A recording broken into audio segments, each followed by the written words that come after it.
Whether it makes you laugh, cry, scream, or fly, there's a song for every emotion. We're Mike and Priya and Scott. Yeah. And we talk about the songs that make up the soundtrack to your life, because life is in the lyrics.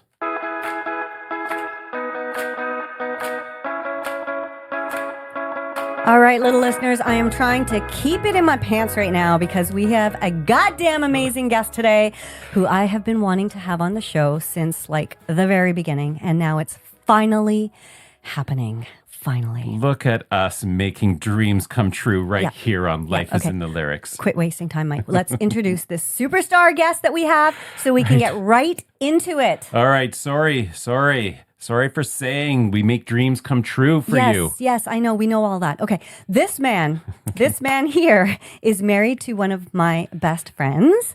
And she's been one of my best friends for like 35 years, something like that. Insane. He is one of my best friends. He's one of the most talented people I know, and he's a truly incredible actor and musician and a fucking amazing live performer. Okay, his new band is called Fresh Horses, and they've got an album coming out this month, folks. Yes, and not only is he an incredible musician. Yes. He's an incredible actor, and he plays fan favorite Victor on the hit show From. That's right. That's filmed right here in Canada, in Halifax.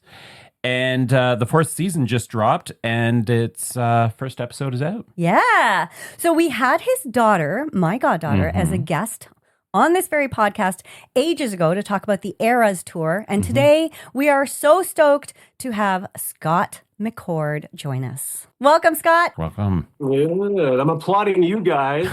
Well, Everyone listening, please give it up for Mike and Priya. Do we have any cheering sounds? Yeah. Okay. And so, listen, I'm very, very grateful to be here with you. I love you both as people. Aw. And I also love you both as hosts of this amazing show. And I think the world of you. And I would say, keep it in your pants. Yeah. I mean, you may need it later. Yeah, Please. it's in there for now. I just have one quick question for you. I know you love us both, but you do love me more, right? Can you? Yeah, I'll just. Yeah. Yeah. Yes. Yes. Can he hear me? No, he can't hear you. Don't worry. Can he? No. Is he able to? Okay. What's going on? What's happening? Yeah. No, nothing. Nothing. We're Love you, back. Mike. We're back. Nothing. We all love each other equally. Okay. Yes. Everyone Yeah. loves We each do other indeed. equally. We do indeed. All Okay. right. All right. So listen, I have known Scott for, Scott, how long have we known each other? Like 20 years? I would. It's been over. As a matter of fact, I think Priya would be. It might be. It was 20 years last year. Ooh. Is that right? Does that seem right? That does seem right because I think it is. Maya's almost was- 17. Yeah. So Yeah. that's So we're kind of how we looking at- can figure out the timeline. It's been a long Yeah. time. It's been a long time. Yes. So Kelsey, I have known for about 30 years. And then I met Scott when they started dating. And I'm going to tell you that it was when I first saw Scott perform live that I was like, I get it, Kels. I get it. Oh, This guy. Stop it. No, Stop it, I Scott, like it. I've told you this before, and I'm telling the world now that watching you perform live as a singer musician is really, there are few performers who have that kind of charisma on stage. So that was when I was like, yep, Kels, I approve. Yeah. And that's when she finally took the relationship seriously. I don't know if you know that. Once she had my approval. I remember something like that. I was also doing a lot of cocaine back then. So, cool. So you maybe don't remember any of that. I don't remember. Well- no, thank you very much. That's a very lovely thing to say. Now, can I ask though, to my memory? Yeah. Was that karaoke? That we were No. doing? No. It was with Ruby's Chaos, I think, or was it with Ruben Cherry, you mean? Sorry. Ruben. Was Ruben it with Cherry? it was with Ruben Cherry up on College Street on the second floor, Octopus Lounge? Was The Orbit Room, which I don't know if that's even. That was a Around great space and a great space to see a band that was Yeah. run by Tim. Oh God, for many years. I think it's closed now. It was a a great place to go and see a band. Yeah. really great sound system there. And it was Yeah. just such an intimate little, place to see live music. You really got surrounded by the sound. It was great. Yeah. Have you ever been there? No, in the day? no, but Orbit Room? Yeah. I'm having a flashback, and I don't know if I've created this in my head, but did we go and see you, Scott, and your band at what was that place on Queen Street? The Cadillac Yes, Cadillac Lounge? Yeah. You would have seen that would have been the Bonafide Truth Band, the eight-piece band with horns. Yes. Yeah. So I remember going there to see you live. Yeah. Oh yeah. That was probably my favorite venue to play. Yeah. Because it's Sam Grosso, who is still doing music events. He ran that place for many years, and we were lucky. That was one of those things. I think Priya knew this, where he really gave us a lot of opportunity there. We did a kind of residencies there where we would work on new material, and then he moved us, into Saturday nights, and he just supported us. He was just really, really good to us there, and that really brought in a great crowd. That place, on some nights, because that had a Stones place across the street. Yes, Yeah. And you'd always get this late night spillover at some point when that place would close down, and then all of a sudden you'd be playing, the Cadillac Lounge would just pack out. And they also had a great time, if you remember, a back patio that he would put live music on. Yeah, he was one of the great purveyors, is that the word? Of the live music scene. And when he had to, I don't know if the place, does it still run as the Cadillac Lounge? No, I think it's closed. I don't know if it's still a live venue for music, but I'm pretty sure Cadillac Lounge closed a couple of years ago. As I was, going through the various links that came up for me as I was doing my research, there's a lot on Reddit about you. You have got a serious. Is that right? Interesting. There's a lot of discussion about Scott McCord. The fans, they're pretty hardcore. They love you. And there's Reddit is generally, that's my understanding of Reddit. Reddit is hardcore. Is it not? Yeah. And I was on this one thread where it was just like people sharing, did you know that he did the voice for this? And he's also, and it started out with people talking about the show From and your character on From, and then finding out that you did all of this voice work, and then finding out that you also are a musician. And, there's the responses are like, what? Seriously? Right. Oh my God. And then people are really getting into the dialogue. So there you go. It's so strange to hear that too. There's these like discussions going on online, but that's great in a way too. To go talk about the animation thing very quickly too. I just came back from a convention in Florida, and was brought in for From, but more specifically even for an animated series that I was very blessed to be a part of, and it was very popular. And Paw Patrol. Yes. And, yeah.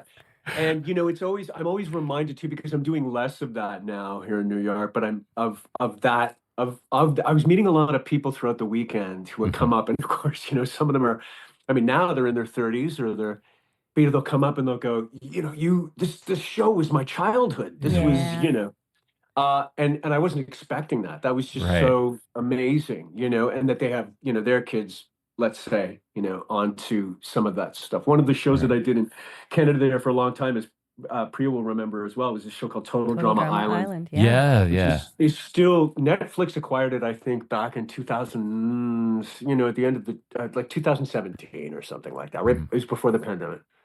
And it, that's huge. Netflix got it on there, and it all of a sudden started to have a life. My own daughter started to watch it, and got hooked for a while. And again, this most recent convention that I did, it was the same thing. More people coming up, one after the other, going, total drama, but little ones. And so I would ask, and the parents, and they would be like, oh yeah, watch it on Netflix. And I knew, so, this whole new generation of fans for some of these, for these projects and stuff. It's amazing, you would just think, with everything that's out there, how dense it is. Yeah. How dense isn't even the word anymore. It's just so, saturated, like it's completely saturated market, right? Yeah. That they would come up and have that, to be like, hey, I'm such a fan of it. And sometimes even these shows that didn't have the, let's even say, the international sales and the exposure that other shows did, and people come up and go, oh yeah, I grew up loving that cartoon. And I go, really? Wow, you guys had it here? You had it here in Florida? Yeah. Let me ask you about that, because amazing. You're saying that you've had people, of different generations comment on the same show. What I often wonder this when when I see actors' interviews or musicians' interviews, somebody, for example, maybe like Elton John, where, some people have just discovered his music because he's done duets with Dua Lipa or Britney Spears lately. So, what does it feel like to have somebody, first of all, that is older who says, I grew up listening to your music or watching you on TV, Yeah. and then to have younger people, like, just to have that spread of age groups coming to you and recognizing you for the same piece of work. You know What what does it that feel feels? like? This is great. You know what word pops in my head is lucky. Oh, And I okay. know that's one that we hear a lot of nowadays with, especially, yeah, anyone, who gets to the, let's say the end of their career, and that they'll usually say that, like, here I am, I'm still working, I'm doing this. And while I feel like there's this weird feeling of me even still just starting, I feel like Mm-hmm. From felt even like a new beginning of Hmm. of the career, which it is in many ways. But yeah, that's a great question. I feel incredibly lucky. Um, I feel like there's just something about, and especially I'll speak directly about these convention settings, because what you're getting the opportunity to do is that you wouldn't get these exchanges really anywhere else. Running into people in the streets, a different thing. But Mm-hmm. when it's a more focused sort of thing that's set up in a way where you have time with some of these people, you Mm-hmm. Hmm. can see what it really means to them. Yeah. And they've made the effort to come To see knowing Yeah, you, that they yeah. have a chance of having that kind of interaction. totally. And yeah, you're so, yes, right on the money. And also, sometimes you get these gifts from them, which is Mm. Oh, even more remarkable, Yeah. right? That they'll come in and they'll go, "Hey, I made you this picture," or like, "Hey, and you really see how much it means to them. Like in the ones that I've been doing recently too, sometimes they'll ask for a hug, and you'll have this exchange, and they break down and cry. oh, You've had, and I think it's amazing, because I don't think we have a sense of how much it means to Hmm. yeah. people. Very, Mm-hmm. very lucky. I feel very, very, very lucky for all of that. Okay, I thought you were just going to say old, but lucky is much better. What's going on in my head as you were talking about this is, as an artist, you create this content and it goes out, Yeah. and to a certain degree you understand that it's going to have some kind of life because you're doing voice work for these characters, or you made TV show and you're doing that. And I was thinking about it as a live performer. So you do theater, you Mhm. obviously are in a band, you're a singer, you get this immediate response from the Yeah. audience Mm-hmm. that I would Yeah. think fuels and kind of like keeps you energized and kind of helps with the performance in a way, probably, right? Because when you're getting that kind of response Absolutely. back, it feels great. When you're doing voice work or television, you don't get that kind of response. So going to something like these, Yeah. conventions, Mm-hmm. and Yeah. it's almost like this intense, I would think it would be kind of like this bottleneck of feedback that's so intense because there's a lineup of people, or you're in this space where like Sure. these fans are just so hungry to get your attention. But it's Mhm. like you're there for what, 2 hours or 5 hours. I don't know how they work, but it's like this really short period of time that's Yeah. super intense, and you're not performing. You're No. you're you, Yeah. No, but right? I think that there's an understanding that there's an opportunity of this. I'll call it an exchange, right? Where Yeah. we get to do that. And I try to make it as special as I can for Right. each person, because this is great. If this speaks to sort of what you're talking about, like that feeling of luck, and also how grateful I am Mm. for all of it. Because I always say to them, I said, every single person, I said, you're the reason that we're here. Mm-hmm. You're the Right. reason that the show survive. Like, they can show so much excitement about the upcoming season, or the whatever it is. And I think I love that exchange, being able to to do that with them and say, well, thank you Hmm. for making it what it is, what it Yeah. really is. I mean, I think that I give a lot of thought now about the idea of collaboration, and that it goes beyond, like, everything that we do. If we're making in a band, or if we're making a show, or I'm doing whatever it is, it's always art by committee, right? Hmm. Hmm. I'm not doing this on my own. Hmm. And that's the thing that is the thrilling kind of part of it all, because there's that part of the collaboration that happens in the moment, whether you're but then there's this collaboration with the audience, and whether it happens in the moment, like you're saying, in front of people right there, which I feel like that's the thing that I feel like I love, and I just feel like I'm hardwired for. So I really love that, feeding off an energy and playing that energy, and I'm going to speak from the fan side now. I remember like I used to program this TV conference for like 5 years. And so I got to meet a lot of creators of shows that I absolutely loved, like Battlestar Galactica and Friday Night Lights and Mad Men and stuff. And I remember being in LA once and meeting John Hamm and Mark Weir, the creator of Mad Men.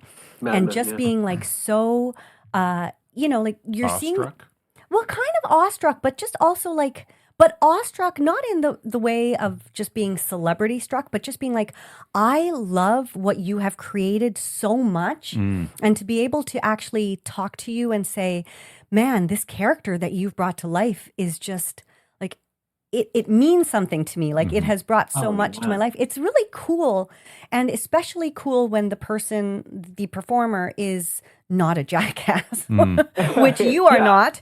And which John Hamm also was not. He was very, very, just so warm and genuine and appreciative, you know. And it just leaves you feeling so nice and enjoying that content even more. Like afterwards, I watched Mad Men for all the other years, and I just thought I enjoy it more knowing that this person is just, you know, he was so kind to me in person. You know, he was kind to his fans, like he cared about his fans. So it's really cool that you're doing that. I think it just goes so far. I just feel like, you know, I think of myself as a kid or something, you know, having that opportunity, say, to meet those people that we put up on Mount Olympus, whether it's an astronaut or whoever it is. Have you experienced the unhealthy kind of fandom? Because I don't know if you've watched this or heard about this little Canadian show called Heated Rivalry. Oh yeah, I've heard a couple things. Just, you know, this is a little thing. Tiny it's not doing so well. Little show, busting out of Canada. Biggest thing right now. Yeah, I saw some interviews with some of the key cast, and Connor Story and Hudson Williams are the main characters. And there have been a couple of interviews where they've talked about how some of the fans, they're really grateful that people love the show and the fans are great, but some of them are a bit much, and to the point where it's almost I got the impression, without them saying it explicitly, but I got the impression like it's like they're so intense that it's kind of scary. In what way do you mean? Like that they want to like physically? They're obsessed, and it makes artists uncomfortable enough for them to feel like this is a little much. Now, they've, of course, been thrust into the spotlight at a very short period of time. So I would think that may have something to do with it. But, you know, you go to these conventions and you have these people and they're so happy and excited to see you. Do they ever get carried away? Have you had that kind of... Nothing. No, everybody, I've been fortunate, I suppose. But, you know, I think that all that stuff is, you know, I guess mostly manageable. I mean, I know that I have been... and I would say this: I'm learning that, you know, with all the good, and I said I feel so lucky, but you got to take the good with the bad. That's you know, and know that it is out there for everything, right? And you know, I know that there has been stuff that I was aware of at the beginning of my career, especially in voice acting, where there was some negativity kind of, you know, thrust my way, and certainly not my way. Any, you know, other actors and whatever else, you know, when they don't like you, sometimes they'll go, you know, they'll go out of their way to let you know. But I feel like I accept it. It's cool, you know, like it's just part of of what it is. That's not to say the first time that it happened and I was aware of it as a young actor, it was quite, you know, it hurt. But you know, we're human. But I also just accept that it's just what it is. You know. Anyways, I've been very fortunate and lucky. I love it. I love my life. I love the way that it's all kind of been going. And again, just feeling really grateful, especially, you know, with these shows, particularly in From and all that, that we have that kind of, it's all very positive and very, you know, very loving. That's what it feels like, you know. Well, okay. So why don't we talk about these two big things that are happening in your life? From... They just launched 4th season, first episode's out. So something else that's really exciting happening in your life is this new album that you've just put out. Indeed. So Yes. let's talk about these two amazing accomplishments. Do you want to talk about From first? Because I have been a part of the Fromily since the beginning. Okay. Very excited. And it is like, and I'm not just saying this because Scott is a dear friend and he's staring at me right now visually, but it is a great show. Mm-hmm. And it's by like the director, the main director is Jack Bender, who also was involved in the amazing show Lost. Right. So it has some of that same vibe. And I'm loving this show. I'm so excited that the show is here. So you had some questions, Mike, because you are newer to the show. So let's see what you have to say. This isn't necessarily exactly about the show itself, but my understanding, I know kind of like broadly about the show. I haven't watched any of it yet, so I apologize for that. But I know, how dare he? As an artist, like what I'm really curious about with you, Scott, is how do you approach your craft as this multidimensional artist? And you're a part of the Actor Studio. Correct. And the Actor Studio is, in my understanding, it's really focused around method acting. It's known for that. It's known for method acting. Certain. And this character that you play on From, I can see how method acting would work really well with this particular role because it seems very intense. The clips that I have seen, in my head, I envision the method acting really being important as part of this role. But then I am thinking, okay, well, how does that translate when you're doing voice work? Or how does that translate when you're in theater? Do you have a similar approach when you're taking this craft to the different kinds of medium? It's a great question. Yes. So I think very fortunately for me, and I will say this too, because I'm deeply into the studio. It was one of the reasons I wanted to come to New York, and it was a gamble, of course, to get in there. You have to go through a series of auditions to get in. Right. It usually takes people a long time to get in. I just want to say this because I like to brag about Scott. Yeah. But Scott got in his first try, and no, that's not entirely true. But in a year, so I did an audition, and at the end of the following year, right, I got in. So you do, you like a preliminary, and then right. But you when you did audition to get in, you got in. I did, yeah. Yes. I was and I feel very very lucky for that as well. It was a dream of mine, kind of a big full circle moment too. Whole history of the Actor Studio that I discovered when I was 14. Oh, wow. Through James Dean, when I saw James Dean for the first time.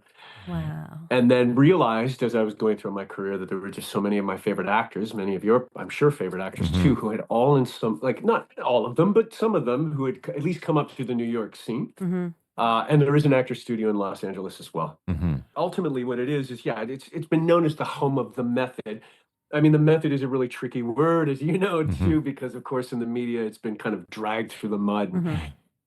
This was all based in Stanislavski's teachings and then modified at the Actor Studio anyway through Lee Strasberg had come up with a series. This is how I understand it, is a series of exercises, basically using your own emotional content and your experience to ultimately create as much reality within the context of the scene or the movie or the play that you're doing. So to get back to your question, if that kind of sets that up, I try to apply that as much as I can to the work that I do now. I certainly, obviously prior to New York, I wasn't doing that. You're finding your own way. I'm also kind of at a point now too, where it's like even utilizing some of those exercises. I'm always looking for new resources, but it's been so exciting as I'm still learning and will always be learning to keep going in and applying some of this stuff to the work that I'm doing, Voice work, less so. I feel like there's just a different thing going on with voice in terms of how it happens for me, and especially with cartoons too, because a lot of the cartoons that I've done that have sort of been more playful and exist and, you're kind of tapping your inner child. And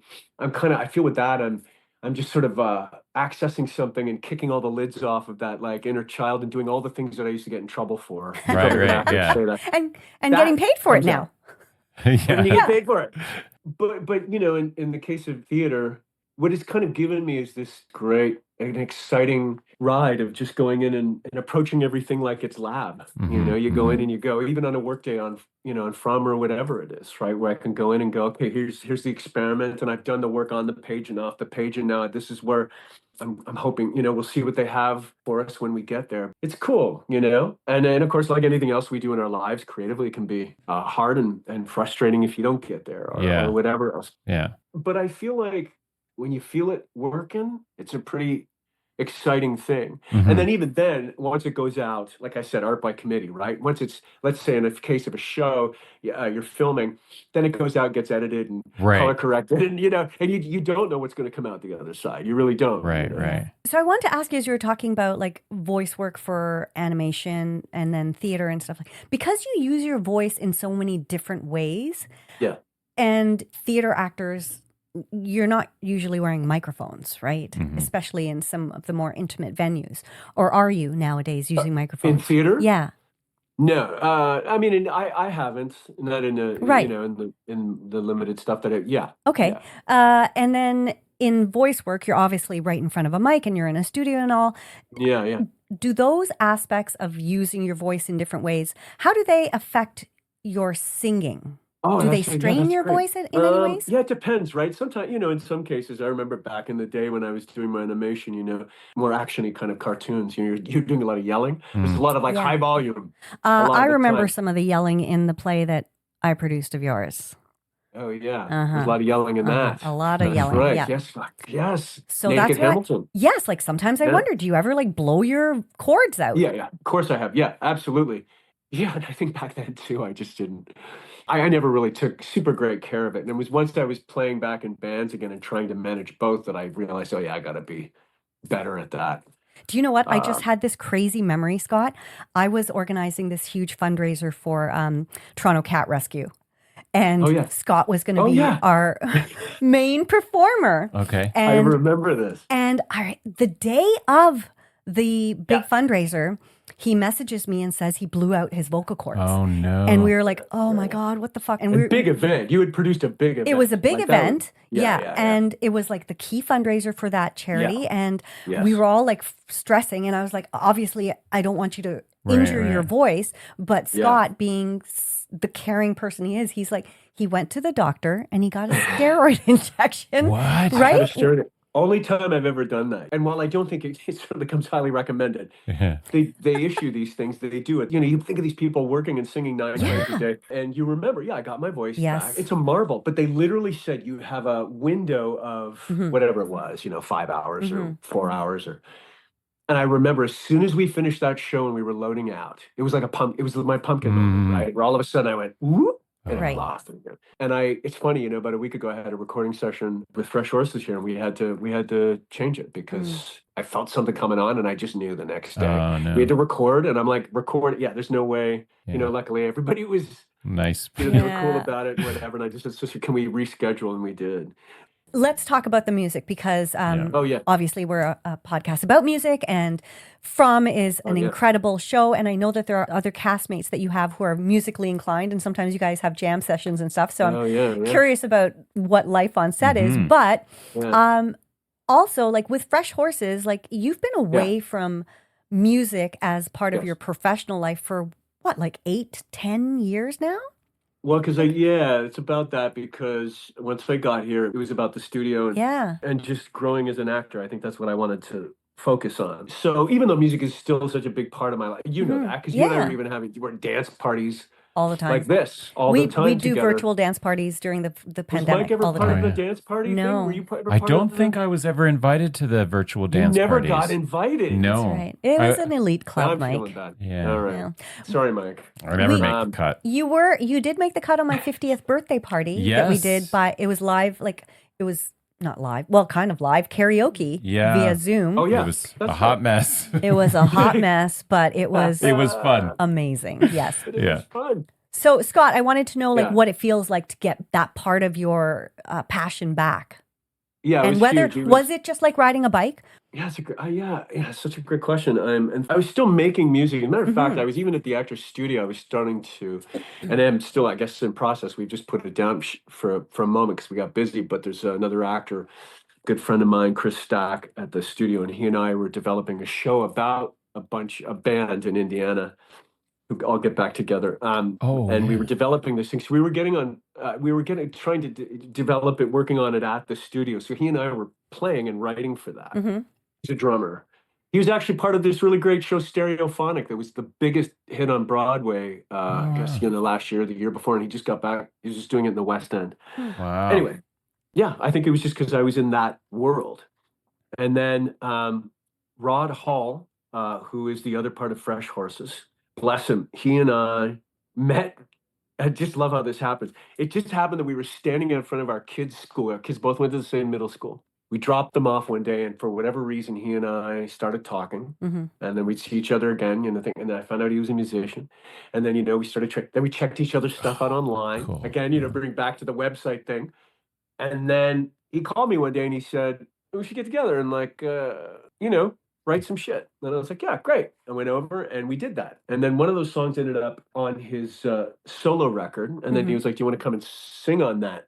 Right. Yeah. Anyway, one thing led to the next, and then before he was doing the record release, and then I sang there, and I think that was the moment for me. We did it at the Bitter End, the oldest rock and roll bar in New York, and I can't even begin to tell you guys the legacy of that place. Like, and that's a great music venue. There's no TVs, you go in and it's live music, and people come there specifically for that. It's anyway. Brod's doing his record release there, and I remember I got up and I sang one song.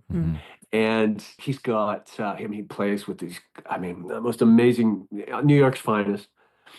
And I came off again feeling so incredibly grateful, so lucky. And it was a beautiful spring night in New York. And you guys know New York and the Village. And I was skipping home. And I came right home to my wife, Kelsey, and I said, why the balls am I not doing this? Yeah. What have I been doing? Yeah. So then I had to muster up the courage to ask this amazing, and Rod, I should have said right off the top, he's a guitar player and a songwriter, singer-songwriter, and just one of the finest people and most amazing musicians and most tasteful musicians and amazing lyricists. And I felt so lucky to be, connect, with him. And we just really complemented each other, I think, in terms of our energy and creativity and all that stuff. We seem to create music together very easily, and and when you find those partnerships, right, you guys have here on the podcast, it's a beautiful thing, right? So I was trying to muster up the courage to ask him if he wanted to do a music project together, and then I finally did, and I called him, and it was funny. We had that moment where he goes, "Oh my God, I've been doing the same thing." Isn't that so cute? Yeah. Scott was telling me the story just recently, and I thought it was just the most adorable thing. Like these two guys, grown men, established artists, thinking like, "Oh man, I really want to ask that guy if he'd write some music with me, but how do I do it?" Like it's so cute. Yeah. Anyway, it's been a wonderful experience, and immediately we sat down. First meeting, we had a song. Boom. Just that right you said that to me in the conversation, and I really wanted to. Yeah. Because you just said too right now, you said like it just flowed right away. Yeah, like how though? You guys are two people, you come into a room and you're like, let's write a song, and you just by the end of that day you have a song? I think that there's a flow that you can tap into. It's not always there, certainly not for me, but I think part of it, Priya, is like any of this, and you have this with Mike, there's a collaborative thing where like you can be around somebody and just be yourself and and feel like you can be open to it in a way, where you're not going to get judged or hurt, or there's certain people you can be around. I have that with Chris Stack at the studio too, where I feel like a lot of my family at the studio, where we can just create from that place. But you didn't know this guy. That's what I mean. Like it was, you guys didn't know each other, right? So no, that's a great point. Yeah, that's really cool. There was a thing that we just, it was immediate, and music is like Rick Rubin, Rick talks about, where music is very immediate for us too, right? It makes us feel something right away, right? It lands, a note can play and we know what song, and it makes us feel a certain way, right? It's so immediate. And there was something in that I also think because Rod and I, up to that point too, had already having collaborated. I think that there was our influences and things too all kind of, that get filtered through that. We were aware of that. So our music, our individual music, I suppose, really spoke to each other and connected. So I feel like it was already in place. You know what I mean? Like for us to kind of go, okay, let's just kick open the gates and see what happens. And, we just went with it as much as we could. And the process which was cool, was, no judgment. Let's just write songs. There was no like, hey, we got to have a band and do a thing and whatever. It was just more about like, let's just create some music there. Yeah. And maybe we could get some of these guys, these amazing players, to play with us. And so I came home and I sat down and I dusted off my guitar. What I would do is the process was, and it was literally like this in a lot of cases, not always, but in most cases, where Rod would come to me because he's, obviously the man of experience, and he would come to me with, let's say, a fully formulated tune. Hey, and he's kind of magical that way too. Hey, I just came up with this song and it's complete, and here's all the lyrics, and wow, what do you think? And and he would drop something like, oh my God, and it just really spoke to me. It was and I would say everything did speak to me. And I think he felt the same way. And my process was more of sitting there and just kind of banging something out. I'm not the musician he is, but I can play the guitar. And then what I would do is I'd come up with something and mumble over it. I would start just throw my phone on and just go, hey, I got this thing. And I would kind of try and give him a form of a song with the ideas that I had, let's say a verse and a chorus, and then maybe a bridge or not. Maybe I just had a verse and a chorus, but I would play it out in kind of a structure and send him that. And he would come back within sometimes a half an hour, but like an hour, with a lyric. Because in the mumbling, he would hear me, and sometimes I would say a word or a line that I was just hearing. So I'd squeak that out, and he would build a whole song around that line. And so these lyrics would come back, you just text them, on a page, and I'd be like, oh my God, Rod, these are great. Yeah. And so, the album is comprised mostly of songs that were constructed that way, where we were just back and forth, and sometimes they were very fast in that sense. And then others, admittedly, there were some that we had something for, but we would change the feel of the song. And then the chorus maybe took weeks, to kind of really finesse. But we have a great back and forth that way. And it does feel very immediate. And I like that Rod responds that way. Well, we had a couple of sneak peeks at some of the music. And I'm going to ask you how you would describe it. But I would say like it gives me a really sort of like jazzy funk soul vibe. But what category would you put this album in? I don't know. I think it speaks to all those things. The genre thing is always so hard. I think that what's cool, even the name, right? Fresh Horses. There was no agenda in terms of what we're creating. There's no like initial vision of something. We just make the music we love. Like I would say, there's a little bit of everything in there. I think, like, and Rod's got really good lean on other genres that I'm not as familiar with. Yeah, I would say everything's in there, right? I would say folk, country, blues, some, old R&B, soul, rockabilly, like it's all in there. I can't wait to listen to the whole album. That's fascinating to me that you've covered so many different genres on one album. Yeah. And we weren't, we certainly didn't what would be the word? Discriminate, let's say, you know what I mean? Like, it's not like something would come through and then we'd go, oh, that doesn't fit. I ultimately, and I think Rod did too, we just want to make some music, play with these guys, Conrad Meissner on drums and Andy Hess on bass and Rob Cloris on the keys. My friend Emily Jackson, who actually played my daughter in a play, but she's a musician in her own. You should check out Emily Jackson's stuff. Okay. She's singing backups on one of the tracks in her. Yeah, we've got this amazing group of people that came together and brought it all to life. And I'm the most excited about this record than anything I've ever made. As I just wanted to make a really great summer record. That was my thing. Like something that I pictured, you're out driving and you throw on and and it really just light the sun comes out, lights you up. So in this world we live in where social media and online presence, basically anyone can create any content, upload it and put it out there. Oh yeah. In thinking about the connection you have with Rod and just how free you feel about creating together, I'm thinking about that's very different from these people that I see on Instagram who are, really intentionally, they're getting their work out there because they're trying to get that recognition and a record deal and become a star maybe, right? Yeah. I'm not getting that impression from the way you've talked about this project. Right. You guys, you have your own successes, and this is really almost like a creative outlet and a project that you just want to work together and just like, feel and express and make something magical. Make something we really, really love and share it. And yeah, there's no mandate other than, or again, agenda, sorry, other than just that. Again, I feel like I've learned a little bit in terms of the promotional stuff. Like we'll still have to get behind it in that way, I suppose, if we want to get ears on it.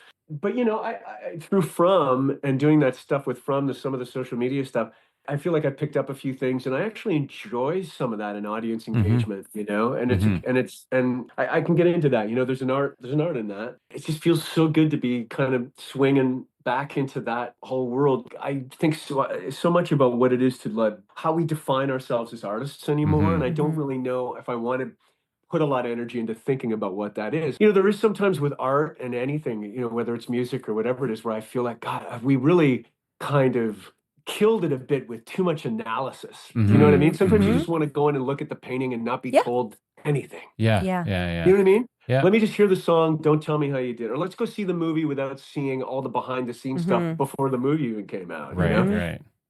You guys have seen that clip of Ethan Hawke talking about art and how vital it is. Have you seen that? Yeah.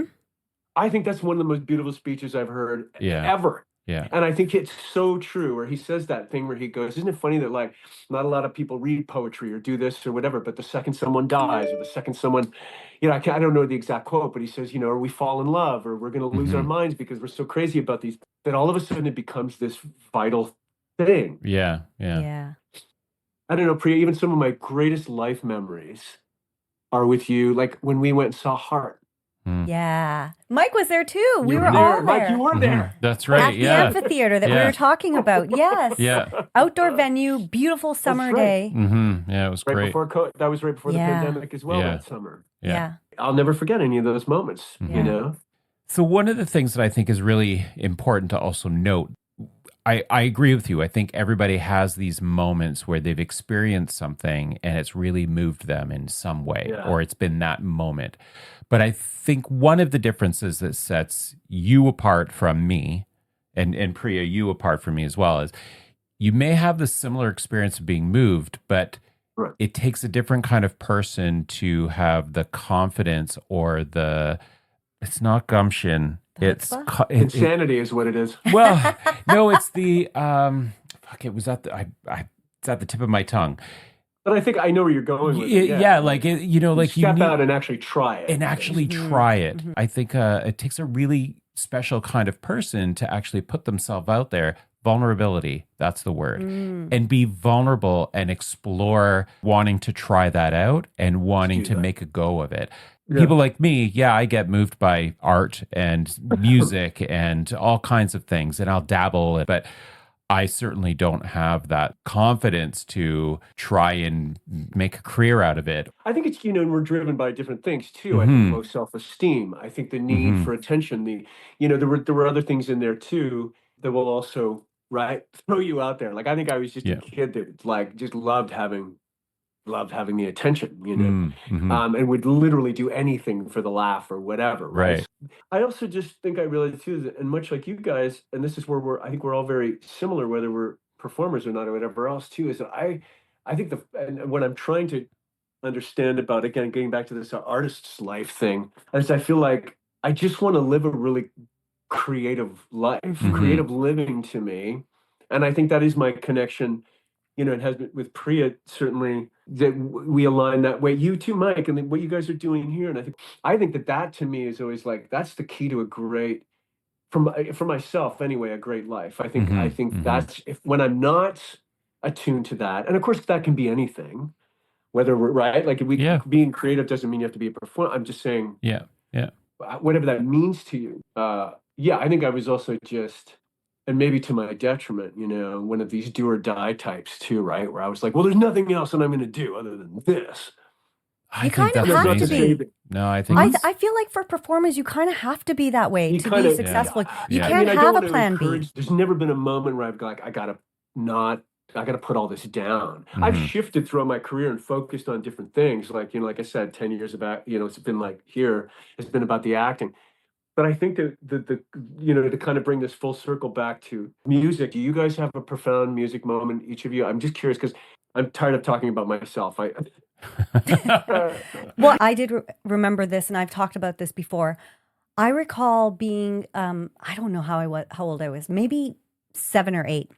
Yeah. And being curled up on an armchair in the living room by the big window and had big headphones on. And I was listening to Anne Murray, and I was listening to her album. I don't know what the album was called, but I remember some of the songs. And like, this is something that always amazes me, where I haven't heard a song in 40 years, but I know the lyrics to it. And I remember that song was like, we'll be shadows in the moonlight.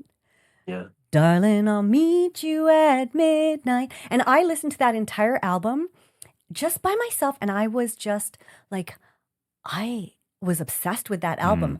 Now, Anne Murray hasn't performed in decades, but that memory of listening to that album, I think that was where my love of music began. And then the Beatles kind of came into it because my dad was a big Beatles fan too. You're a Beatles fan. How old were you in the Anne Murray thing? How old? I think I was like 7 or 8. That for me was a moment that stands out from like the earliest musical moment that I can remember. And I love that about that story, that you were sitting in a chair, like you were really listening to music. You know what I mean? That's all I was doing. It wasn't a shoe store where you heard a song and you went, what's that? Nothing wrong with that either, but I'm just saying you were actually invested. Yes. What about you, Mike? There's a variety of moments. So, I grew up in a house like your parents where music was playing. My parents were from England, the Beatles, Paul McCartney and the Wings, Chicago. Yeah. We had that kind of music playing all the time. And as a kid, my brother and I, he was about just 2 years older than me, and we shared a room, and we had a record player, but it had a jean print on it, like jeans. Oh, yeah. Denim. That's it. Yeah. Very cool. And I remember it was white on the inside. But, my mom and my dad, when they emigrated to Canada, they brought all of their 45 records. So they would put their records on the record player, and then they got my brother and I a record player. I grew up watching the Jackson 5. It was a cartoon at first. Wow. That's so a my flashback. exposure to music was really always there. And it just was something that those were the happy memories that I remember in the house for the most part. Yeah, interesting. And then, my parents, they divorced, and there's certain music that I couldn't listen to because it just reminded me of it. But, one of the things growing up was we were quite poor, but my mom every month would buy a new album. And she stayed, current. I can remember her buying The Police, Persona non grata. And every month we would get the treat for the family was a new album. And so music was always part of the fabric of my life growing up. And so that's kind of my connection with it, and how beautiful, though. It's built into my DNA in a sense. Yeah. That's beautiful. I don't think I knew that story. That's really cool about the buying a new album a month. You've never talked about that. Yeah. That was like the family treat each month. Like, we couldn't afford a lot, but that was the one thing that was kind of like the treat for everybody. And we all enjoyed it, and we'd put on the record, and we sing every song, and my mom and I would dance in the living room together. It was so see, lots of those great sort of memories. So good. My wife's dad, who's passed away, but he was a really avid music guy, and she talks a lot about that, about the memories of what the music was in their house, and then he ended up giving us a lot of his records, and there's this magic thing that happens here. Like Kels there's those couple of records from her childhood, right? You put them on, and the way it lights her up, every time. That's an amazing thing, It really is. It's the It's power more than of just music, nostalgia or something, right? It just can take you. We talk about that a lot. It just can take you right back to a moment, an emotion, just as if it was just like yesterday. Yeah. And it could have been decades and decades ago. All right, Scott, Thanks. we're going to wrap it up, but I want to Yeah. ask you, because we didn't talk about this and there's obviously no pressure, but I thought it was so cool that you have recorded a version of the From song. How would you feel about singing a couple of bars of it? Yeah, I could do that. Sure. All right, guys. Well, we have been so delighted to have one of my besties joining us on the podcast. Thank you so much, Scott Matheson McCord. you. It's been amazing. You Matheson guys, McCord. Matheson McCord, because they have used both their last names in their names. I didn't know that. So Great. we refer to them as the Mathmords for Okay. short. But we refer to each other as dude, as you noticed earlier. Yeah. All right, little listeners, thanks for listening to this episode. And if you want to check out From, that is on MGM. That's or Amazon Prime. Is that right? And Apple TV. And I think. Apple TV, yes. And follow at Fresh Horses Music. Okay. Yes, but before we let Scott go, we have a little treat for all of you in the Fromily and all of you who just love his music. He's going to sing us out with his version of Que Sera Sera. Well, when I was just a little boy, I asked my mother, what will I be? Will I be happy? Will I be rich? Here's what she said to me. She said, Que sera, sera. Whatever will be, will be. The future's not ours to see, no. Que sera, sera. Whatever will be, will be. The future's not ours to see.